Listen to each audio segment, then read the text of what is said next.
Remand শেষে আজ chief metropolitan আদালতে তোলা হবে সালমান এফ রহমান, আনিসুল হক ও দীপুমণিকে। এ নিয়ে আরো জানাতে যুক্ত হচ্ছেন এম এ আজিম। আজিম, তাদের কখন আদালতে তোলা হবে সে বিষয়ে কিছু জানতে পেরেছেন কিনা?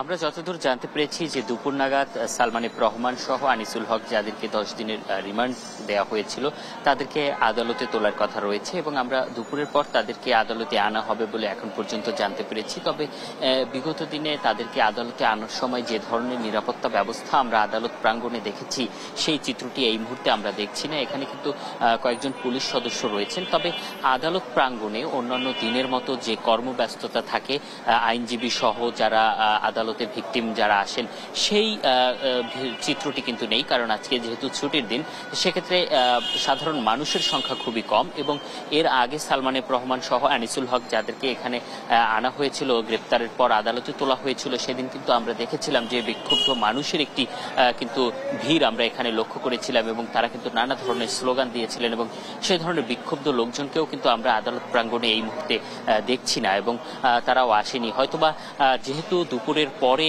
তাদেরকে আনার কথা, সেক্ষেত্রে হয়তোবা আরো পরে আদালতের নিরাপত্তা ব্যবস্থা আরো জোরদার করা হবে। তবে এই মুহূর্তে আমরা যতটুকু দেখেছি যে এখানে যে ধরনের গাড়িগুলো ছিল বাইরের, সেই গাড়িগুলোকে একদমই আদালত চত্বরের বাইরে পার করে দেওয়া হয়েছে এবং এখানে বেশ পুলিশ সদস্যরা এখানে এসেছেন, কয়েকটি দল, এবং তারা এখানে নিরাপত্তাজনিত কাজটি করছেন এবং আজকে রিমান্ড শেষে তাদেরকে আবারও রিমান্ড চাওয়া হতে পারে বলেও আমাদেরকে একটি সূত্র থেকে জানানো হয়েছে এবং সেই হিসেবে যদি রিমান্ড চাওয়া হয়, সেক্ষেত্রে যদি আবারও রিমান্ড মঞ্জুর করা হয়, সেক্ষেত্রে কিন্তু তাদেরকে আবারও সেই ডিবি কার্যালয়েই নেওয়া হতে পারে। কারণ এই মুহূর্ত পর্যন্ত আমরা পুলিশের সাথে কথা বলে যতটুকু জানতে পেরেছি যে থানাগুলোর যে কার্যক্রম, সেগুলো চালানোর জন্য থানাগুলোতে যে অবস্থা তৈরি করা দরকার বা যে অবস্থা দরকার, সেই অবস্থাটি এখন পর্যন্ত কিন্তু তারা ফিরিয়ে আনতে পারেনি।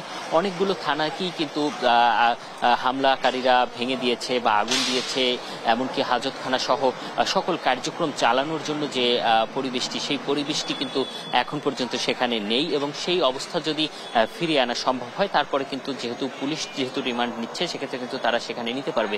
এবং এর বাইরে দীপুমণির যে বিষয়, সেটিও আমরা জানতে পেরেছি যে তাকেও আজকে আদালতে আনা হতে পারে এবং আদালত চত্বরের কিন্তু এই যে অবস্থা, সেই অবস্থা কিন্তু এখন পর্যন্ত এমনই আছে এবং হয়তোবা যদি তাদেরকে আনার আগ মুহূর্তে নিরাপত্তা বৃদ্ধি করা হতে পারে। তো এই ছিল আমার কাছে আদালত চত্বর থেকে সবশেষ। আজিম, ধন্যবাদ আপনাকে। দর্শক, আদালত প্রাঙ্গণ থেকে যুক্ত ছিলেন সহকর্মী আজিম।